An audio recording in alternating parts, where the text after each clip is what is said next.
אז מספר דברים ככה להציג את עצמי ברמה המקצועית. למי שלא מכיר, אני מטפל גוף נפש מאז 1999, ובתחום של השיחה אני מטפל בשיחה באמצעות שיטת העבודה של ביירון קייטי. והפאשן שלי או התשוקה שלי לעבוד עם אנשים שמגמגמים מגיעה מתוך עובדת היותי אדם שמגמגם. אה, מפה ומתוך המון במה שקיבלתי כמובן במסגרת אמבי הלכה והתפתחה שיטת טיפול שנקראת IBSR Stuttering, ושיטת טיפול שגם בחסות אמבי גם כן זכתה למחקר מטעם האוניברסיטה, מטעם הפקולטה לרפואה באוניברסיטת תל אביב. ובסופו של יום אני כרגע מטפל, אחרי כל הדרך הזו, אני מטפל באופן פרטני, אני מנחה סדנאות ומלווה או מדריך אנשי מקצוע וקלינאיות תקשורת בליווי רגשי של אנשים שמגמגמים, וגם בני משפחה של אנשים שמגמגמים. אז הנה אני איתכם, אחרי כל ההקדמה הזאת. אז קודם כל אני אציג קודם כל אני אציג בעצם את 5 המפגשים שהולכים להיות לפנינו, אני מקווה לראות אתכם לאורך כל הדרך. ובעצם אנחנו עוסקים בעולמו הפנימי, הרגשי, הנפשי של האדם שמגמגם. ואנחנו נתחיל היום לדבר על החוויה המכוננת של האדם שמגמגם, אותה חוויה שאני מכנה המפץ הגדול של האדם שמגמגם. אני לא אכביר במילים עכשיו, עוד מעט אנחנו נכיר אותה. פגישה הבאה תעסוק בתגובת המגננה, fight or flight response, שמאפיינת כל אחד ואחת מאיתנו. פגישה שלישית תעסוק בתפיסת המציאות הייחודית של האדם שמגמגם, בעצם באופן שבו אנשים שמגמגמים תופסים את הגמגום, את הילד הפנימי שמגמגם, את האחרים, את הגוף בזמן הדיבור. מפגש רביעי יעסוק בדיבור הפנימי של האדם שמגמגם. כשאני מדבר על הדיבור הפנימי, זה האופן שבו אנחנו מדברים לעצמנו בזמן שאנחנו מדברים. ואנחנו נראה במהלך המפגש הזה שתנאי הכרחי לשנות את חוויית הדיבור עובר דרך שינוי דפוס הדיבור הפנימי. והמפגש האחרון, שיהיה מפגש מקסים ומעניין בעיניי, אנחנו נדבר על דיבור חומל, על גישה חומלת כלפי עצמנו ככלי לשינוי חוויית הדיבור שלנו. וכשאני מדבר על חוויית הדיבור שלנו, אני לא מדבר על עוד טכניקת דיבור כדי שלא נגמגם, אלא אני מדבר על כלי שיאפשר לנו לשנות את חוויית הדיבור, להרגיש יותר טוב עם עצמנו, גם כשאנחנו נתקעים וגם כשאנחנו מגמגמים. מותר לנו. ממש ממש מותר לנו. by definition. אז במה נעסוק היום? היום אנחנו נדבר בעצם על החוויה המכוננת של האדם שמגמגם, וזו חוויה שהיא בעצם חוויה שהיא משותפת לכולנו. אני מרשה לעצמי לדבר, לא פגשתי את כל 1% מהאנשים שמגמגמים בכל העולם. אבל אני מניח, הנחה אינטליגנטית, שזאת חוויה שמשותפת לכולנו. וזאת החוויה שבה חלה התפכחות. כלומר, התחלנו לשים לב, הפכנו להיות מודעים לתגובות של האחרים לגמגום. וכאן חשוב רגע להדגיש, זאת לא החוויה שגמגמנו בה לראשונה. וזאת לא החוויה שפגשנו בפעם הראשונה תגובות של אחרים לגמגום. ילדים שמחקים אותנו, מבוגרים שמסתכלים עלינו בעיניים מרחמות, כל מיני הערות שפגשנו כילדים, נערים בדרך כלל. אלא זו הפעם הראשונה ששמנו לב לתגובות של האחרים לגמרי.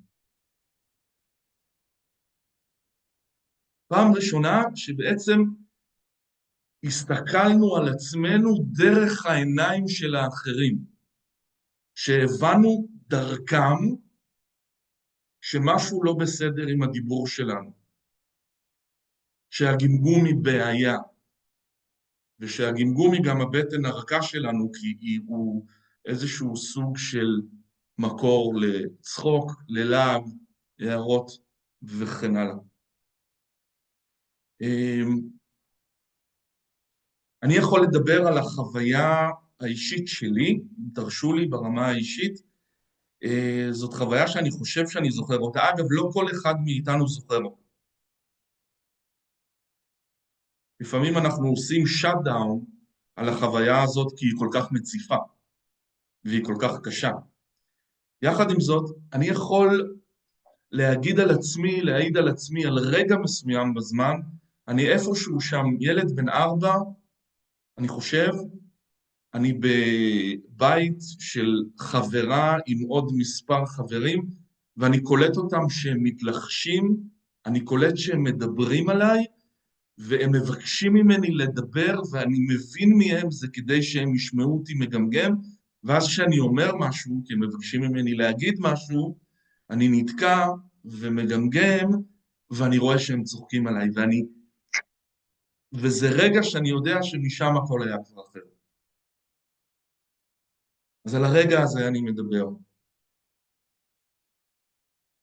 אני יודע שאתם במיוט, אבל אתם יכולים להרים רגע יד אם מישהו מכם זוכר את הרגע הזה של החוויה המכוננת?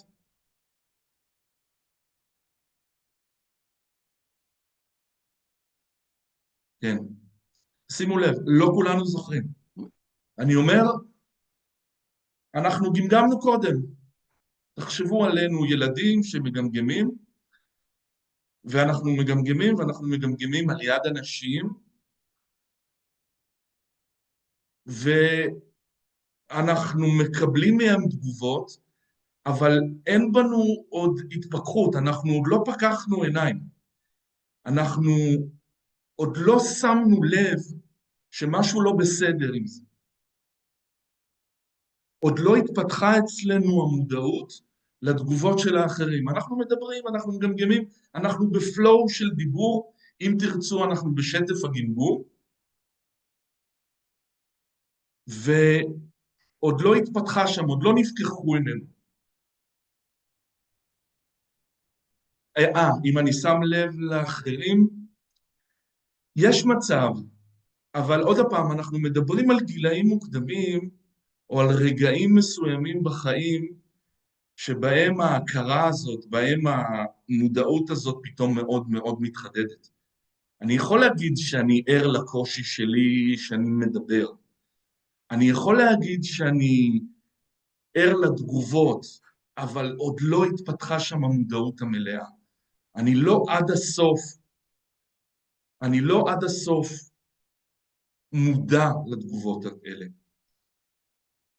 זה נכון מה שאת אמרת, כי קשה להבין, כי כשאנחנו מדברים, זה כל כך בולט, ואנחנו גם נמצאים כאנשים שמגמגמים ברמת רגישות מאוד מאוד גבוהה. אבל על פרק הזמן הזה שאני מדבר, רמת הרגישות הזאת עוד לא הייתה שם. רמת הרגישות הכל כך גבוהה, שאנחנו כאנשים שמגמגמים מפגינים, הרי אנחנו ערים לכל ניואנס, נכון? אנחנו יודעים לקלוט כל דבר, ואנחנו יודעים לקלוט כל קמת וחיוך ומבע ושפת גוף שקשורים בזה. אנחנו יודעים מתי אנשים נבוכים מאיתנו ומתי אנשים... נכון. אבל היכולת הזאת לא הייתה קודם. היא התפתחה אחר כך. ושאת מדברת על זה שקשה לך להאמין, נכון. אבל מהרגע הזה שאני מדבר עליו, היכולות האלה התחילו בהדרגה להתפתח.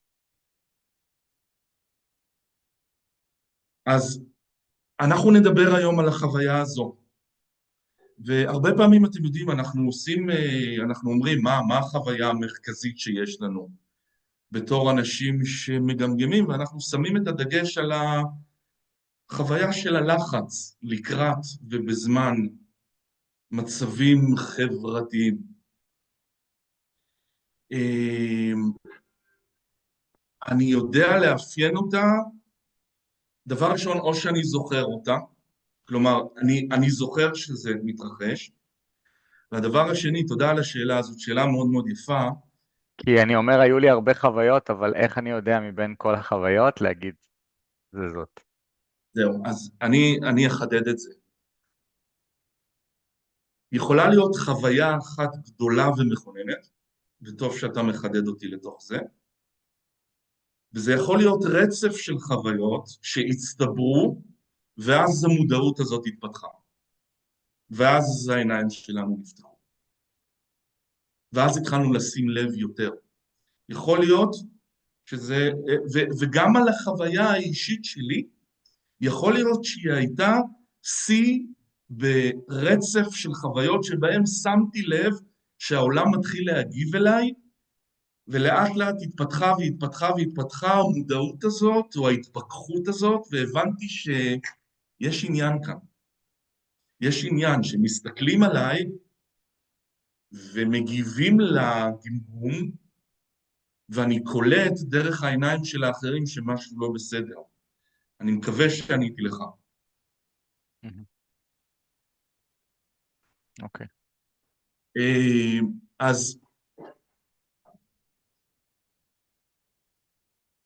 אז רק רגע, אני אעבור לשקף הבא.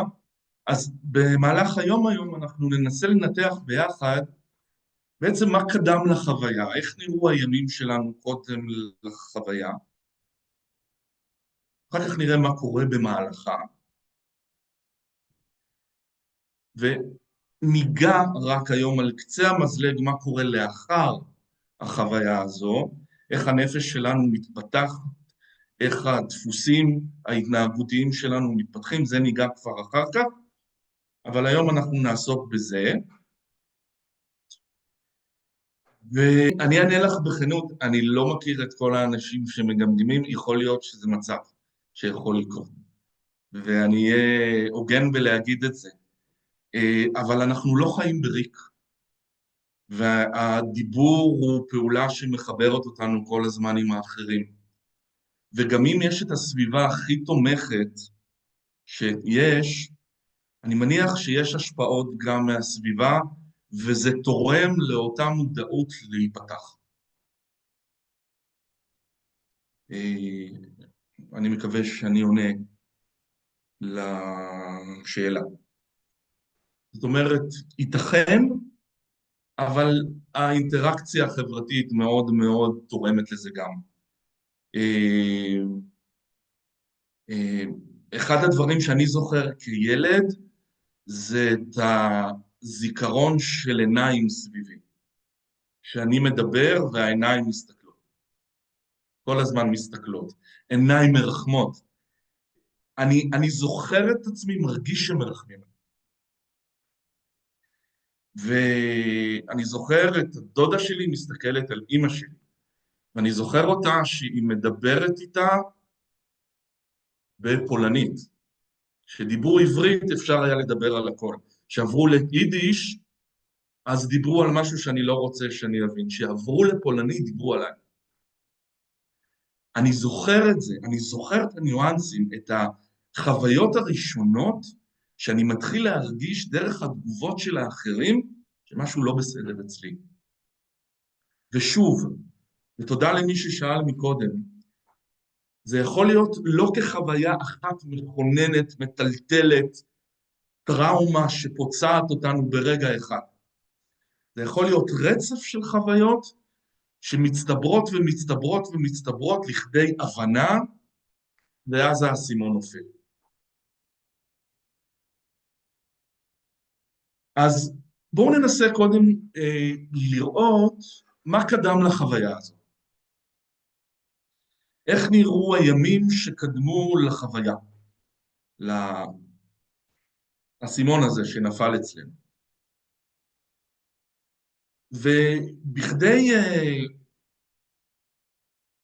בכדי לנסות להסביר מה היה שם, אני אוהב ללכת דרך מקום שאני מסביר מהי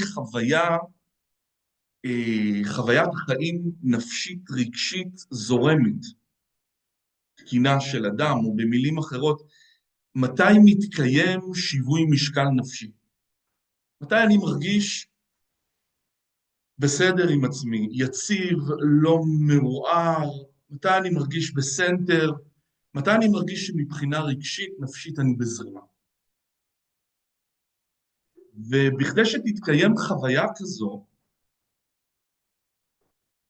צריכים להתממש 5 צרכים קיומיים מרכזיים. אני כבר אומר בכוכבית, יש עוד, אני בוחר להסתכל על 5 מרכזיים. והצרכים הם ביטחון קיומי, הגשמת רצון, חיבור רגשי, שייכות חברתית וערך עצמי. ביטחון קיומי משמע שאני כרגע מרגיש בטוח בסביבה שלי. אני מרגיש שהעולם מחזיק אותי, שהעולם תומך בי. אני מרגיש ודאות, אני מרגיש פחות או יותר בשליטה על מה שמתרחש, אני מרגיש בטוח בעולם. הגשמת רצון זה הצורך הקיומי שלי לרצות ולהגשים. ביטוי לדוגמה. אני רוצה לבטא את עצמי ואני רוצה גם להגשים את זה. זה צורך קיומי. יש עניין של צורך בחיבור רגשי, הצורך שלי להתחבר באופן רגשי עם אדם מסוים. הצורך בשייכות חברתית, הצורך הקיומי להיות חלק ממעגל חברתי, להיות שייך, להיות חלק. והצורך הקיומי האחרון זה צורך בערך עצמי. צורך שלנו להרגיש בעלי ערך עצמי, ומאוחר יותר בחיים משמעות.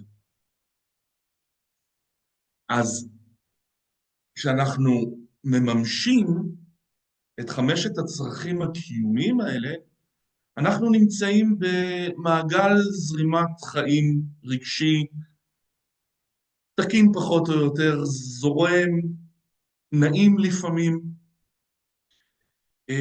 ואני רוצה להדגיש כאן משהו, שאנחנו לא מדברים כאן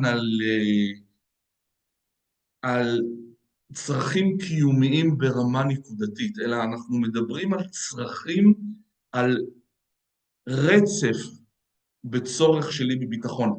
אני צריך להרגיש כל הזמן ברצף ביטחון.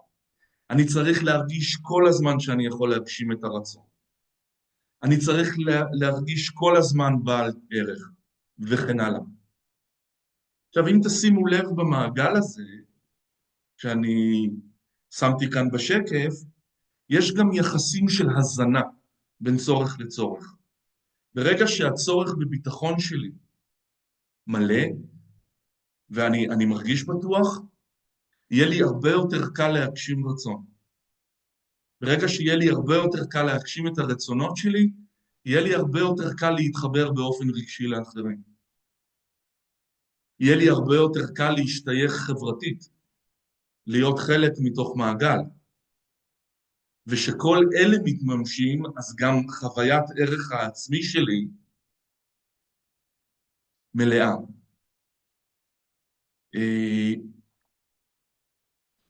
שאלות עד כאן? אוקיי. אז אנחנו מבקשים בעצם, כי אנחנו נפגשנו כאן בנושא של גמגום, אז אני רוצה בעצם לחבר את המעגל הזה, את המקום שבו אנחנו נמצאים בשיווי משקל נפשי, בקשר לחוויית הדיבור שלנו. ובקשר לחוויית הדיבור שלנו, תסכימו איתי, שפעולת דיבור תקינה, הכרחית לשמירה על מילוי הצרכים הקיומיים שלנו. זה must. זה כלי מרכזי ברגע שהדיבור שלי תקין, חוויית הביטחון שלי נמצאת במקום אחר לגמרי. עם הדיבור שלי אני יכול לתקשר עם אחרים, אני יכול לדווח על סכנה, אני יכול להגיד מה מפריע לי, אני יכול לבקש חיזוק, אני הרבה יותר פתוח מכיוון שאני בקשר עם אחרים. ברגע שהדיבור שלי תקין, היכולת שלי להגשים את הרצון הרבה יותר גדולה. אני מדבר, אני רוצה, אני מבטא, אני לפעמים ממרפק, ואני מקשיב. כך גם לגבי חיבור רגשי.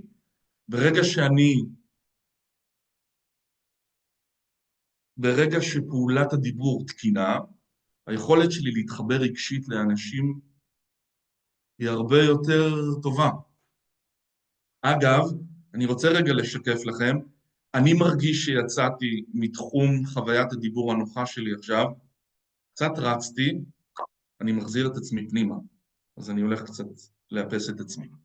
אז שחוויית הדיבור שלי, שפעולת הדיבור שלי תקינה, הרבה יותר קל לי להישאר במעגלים חברתיים, והרבה יותר קל לי לממש את הערך העצמי. אבל אם תשימו לב, בתוך השקף הזה גם הכנסתי ציור כזה של אין ויאנג. ומבחינתי הסמל הזה מסמל בהקשר של חוויית הדיבור את הקשר בין הגוף והנפש. כי פעולת הדיבור היא פועל יוצא של מערכת יחסים תקינה בין גוף ונפש.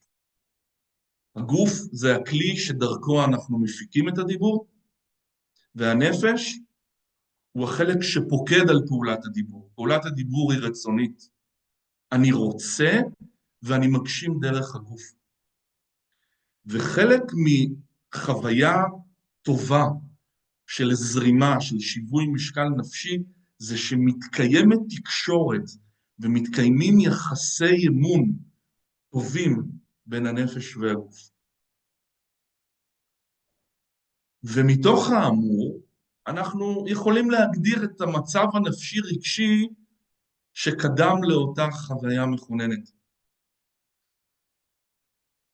דיברנו, גמגמנו,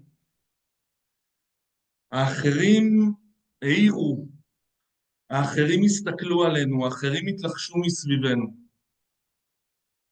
ועדיין לא הבשילה אותה מודעות, עדיין לא נפקחו העיניים שלנו, עדיין לא שמנו לב לתגובות של האחרים עד הסוף. זה לא הבשיל. היכולת הזאת עולה ועולה ועולה ועולה ועולה, זה עוד לא הבשיל, זה עוד לא שם, ולכן אנחנו גם חווים flow, אנחנו חווים זרימה באותו מעגל של צרכים. אנחנו מרגישים ביטחון בעולם, חוויית הדיבור יחסית מרגישה לנו בטוח, כי אנחנו עוד לא מזהים בעיה, אז בטוח לנו. אנחנו עוד לא קולטים שמדברים עלינו, שצוחקים עלינו עוד, אז אין לנו עניין, אין עניין, אז אני זורם. אז אני נמצא שם בשטף גמגום, אם תרצו. ואני רוצה לבטא את עצמי, אני מבטא את עצמי, אני מדבר, אני מדי פעם נתקע, אולי אני נאבק, בלי שאני שם לב לזה, ואני מביא את עצמי החוצה. ואני יכול להתחבר באופן רגשי, ואין לי בעיה להכניס את עצמי לתוך מעגלים חברתיים, כי אני עוד לא ער לתגובות. וגם תחושת ערך עצמי ככה שמבשילה בגילאים מוקדמים, לאט לאט היא מבשילה יותר לקראת גיל 13-14, אבל אנחנו מדברים על סך הכל מעגל שאף על פי שהדיבור שלי נתקע, מגמגם, ואני רואה תגובות, עדיין הכל שם בסדר, כי המודעות הזאת עוד לא התפתחה אצלי. אז המודעות נמוכה לפעולת הדיבור ולתגובות האחרים לגמגום, ובמצב הזה יש עדיין קשר יציב וסינכרון בין גוף ונפש. אנחנו עוד לא תופסים את הגוף כבוגד. אנחנו עוד לא תופסים את הגוף כמי שאנחנו לא מסוגלים לשלוט בו. וגם הגוף לא מרגיש מאיתנו את הדחף הזה לדבר מהר, מהר, מהר, גם שהוא תקוע וחנוק. מערכת היחסים בין הגוף והנפש, בסדר. אז בסך הכל, ועל אף נוכחות הגמגום, חוויית הדיבור שקדמה לחוויה המכוננת, תקינה וזורמת. אולי לא נעימה ב100%, אבל היא תקינה וזורמת. שאלות עד כאן? אפשר.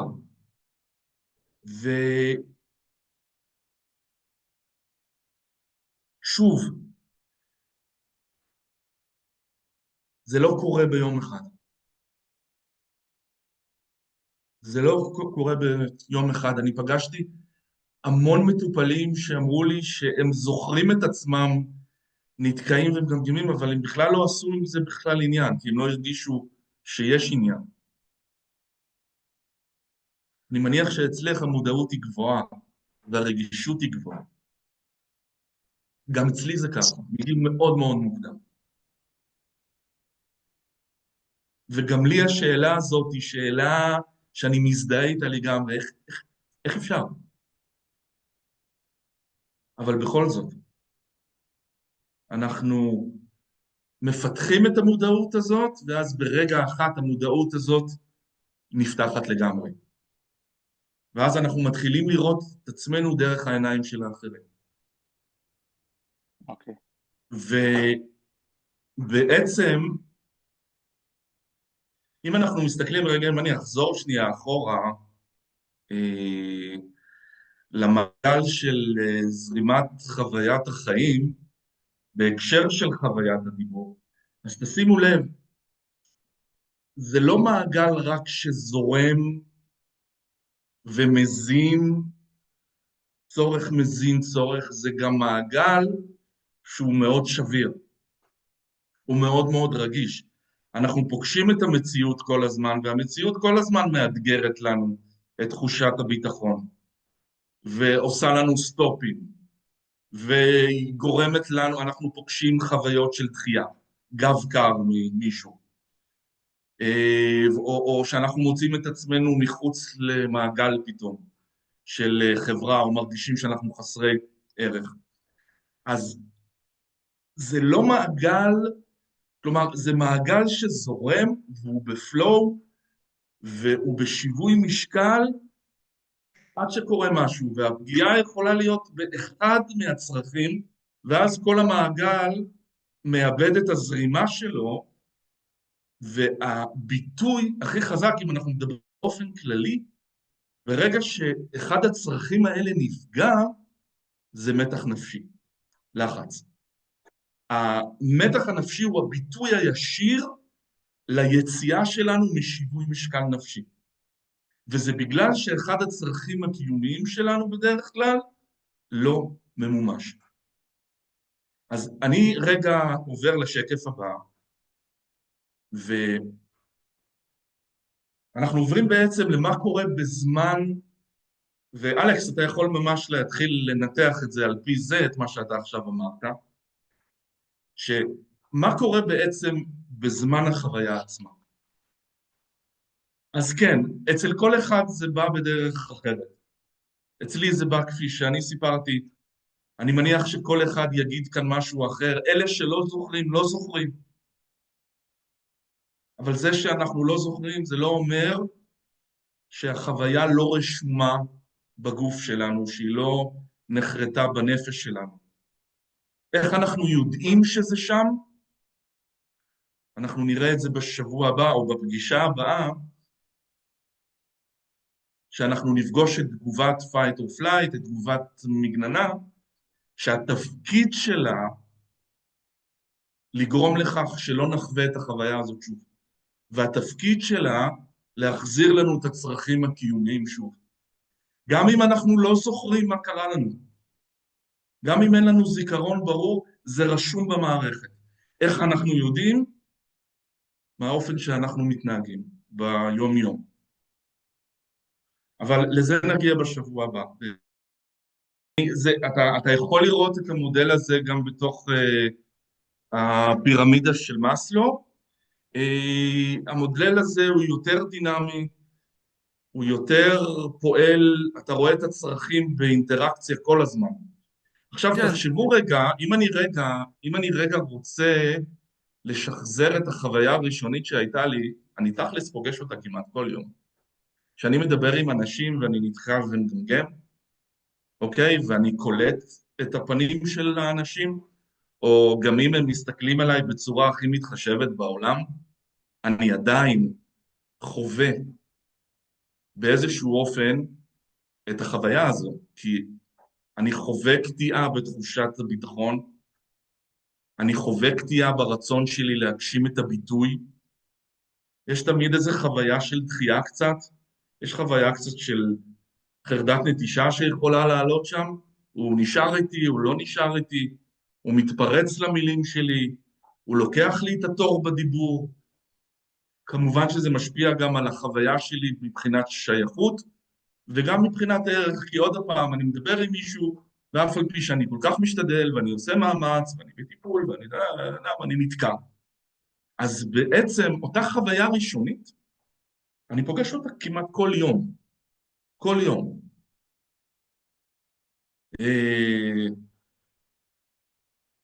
אז אם אני מסתכל רגע, מה קורה בזמן החוויה, ופה רגע אני רוצה לעבור אחד-אחד, אז דבר ראשון יש עצירה וקטיעה מערכתית של הרצף הזה של המעגל, אנחנו יוצאים לחלוטין משיווי המשקל הנפשי. דבר אחד נוסף, אנחנו פוקחים עיניים, המודעות מתחדדת, ואנחנו הרבה יותר מודעים לתגובות של האחרים לגמגום. יש הצפה רגשית. ברגע שאחד מהצרכים האלה לא מתממש, אנחנו חווים חרדה. לדוגמה, ביטחון, ברגע של חוסר ביטחון אני חווה הצפה של חרדה. ברגע שהביטוי שלי לא מתממש, אני יכול לחוות תסכול גדול.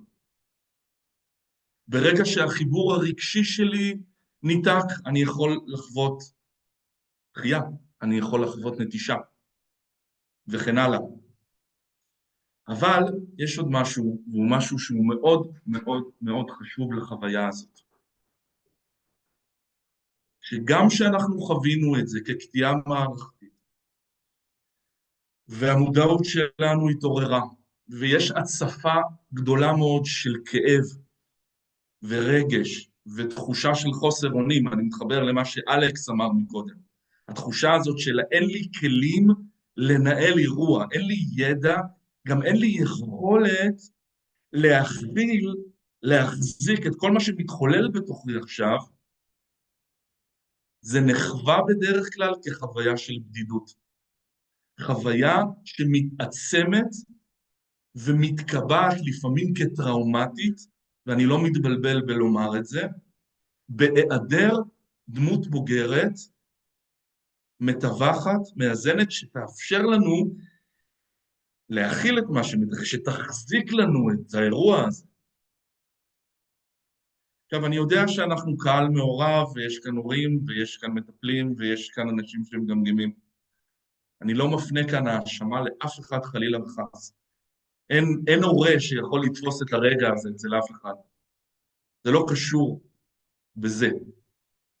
אבל לנו, כאנשים שמגמגמים ברגע הזה שבו העיניים שלנו נפתחות, החוויה היא חוויה של בדידות מזהרת. קחו את הדוגמה של אלכס מקודם. זה רק הוא שם. הוא בחוסר אונים, ויש במקום הזה, נוצר גם משבר אמון מאוד מאוד גדול בין הגוף והנפש. זה תחילתו של משבר אמון, שבו הנפש בהדרגה, שוב, זה לוקח זמן. הנפש תפסיק לסמוך על הגוף, ככלי שדרכו ניתן להפיק את הדיבור בלי להיתקע. וגם הגוף יפסיק לסמוך על הנפש, שלא תפקוד עליו, שלא תלחיץ אותו להפיק דיבור תוך כדי מאבק.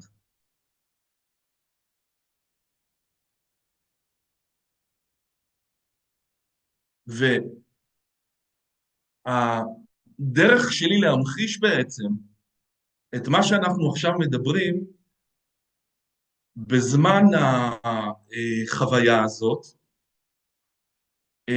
אם תשימו לב, באין וביאנג יש ככה סימון של שבר בין הנפש והגוף, יש מין כזה זיגזג אדום, ובעצם במקום הזה מתקיים מה שבעיניי מתואר בסיפור גן עדן, ותפקחנה עיני שניהם, ותפקחנה, יש התפקחות, ותפקחנה עיני שניהם וידעו כי עירומים הם, ויתפרו עלי תאנה ויעשו להם חגורות. הרגע הזה שבו אנחנו מתפכחים, הרגע הזה שבו אנחנו מודעים לתגובות האחרים לסביבה, ואני מצטרף למה שאלכס אמר, זה לא רק המודעות לתגובות של האחרים, זה גם המודעות לקושי שהגמגום מציב בפניי. הרגע הזה, הרגע שהעיניים שלי נפקחות, ואני קולט, אני רואה את המציאות דרך התגובות של האחרים, זה רגע שבו אני מרגיש עירום בעולם, אני חשוף. הבטן הרכה שלי נחשפת, אני פגיע. רואים לי. עולה כאן בושה, עולה כאן הסתרה.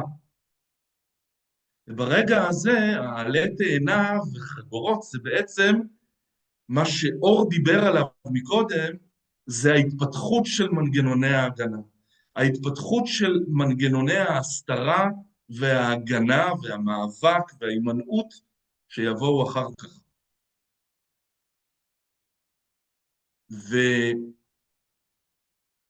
ואם אני בעצם מדבר, אני ככה רוצה להתכנס לסוף, על המצב הרגשי, הנפשי, לאחר החוויה, ואני לא הולך להרחיב שם היום, אז ממצב שאנחנו בפלואו, ואנחנו זורמים בסך הכל, ואין שם הרבה מתח נפשי, ואנחנו מרגישים בטוחים בעולם, ורוצים לבטא ומבטאים, ומתחברים רגשית, ואנחנו בתוך מעגלים חברתיים, ומרגישים ערך פתאום, הסיפור משתנה. המודעות הזאת גורמת לכך שאנחנו עוברים למצב תמידי של הישרדות. אנחנו דרוכים רוב הזמן.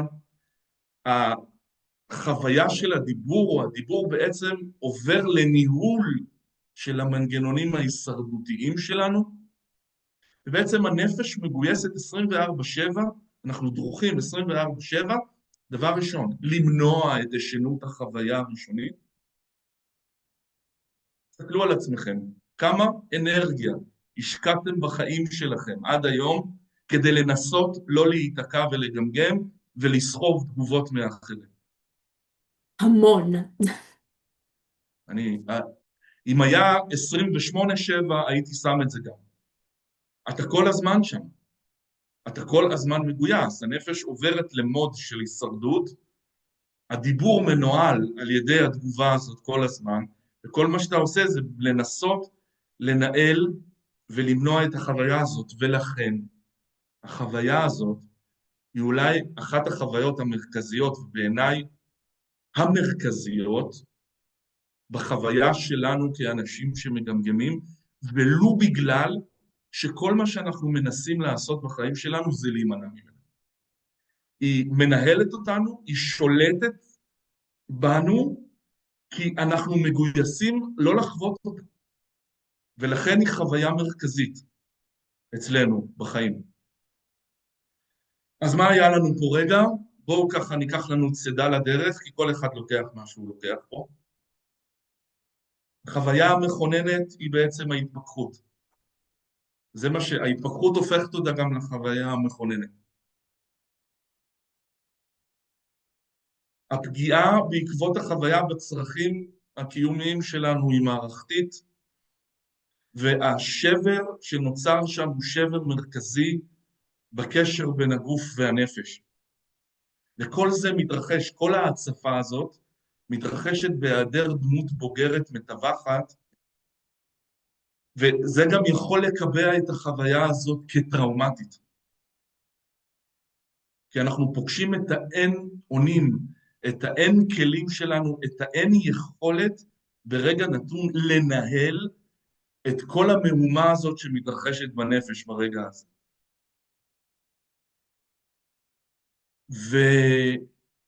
ובסופו של דבר, וגם פה אני מתחבר אל אור, שלקח את ההגה באומץ קודם, זה הופך להיות בסופו של דבר ההרגלים שיבואו בעקבות החוויה הזאת. דפוס דיבור תוך כדי מאבק.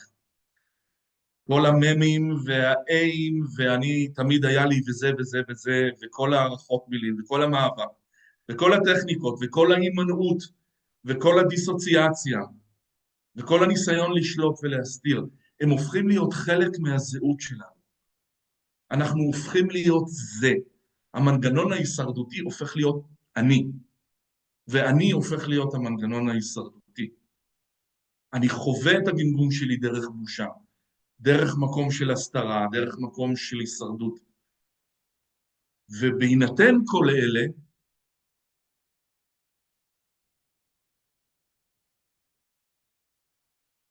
אנחנו מבינים עד כמה חשוב לתת במה לחוויה הזו בחיים. עד כמה חשוב ומרכזי להכיר אותה, להבין עד כמה היא מרכזית בחיים שלנו, ועד כמה היא שולטת בחיינו, ולו בגלל שאנחנו לא רוצים לחוות אותה.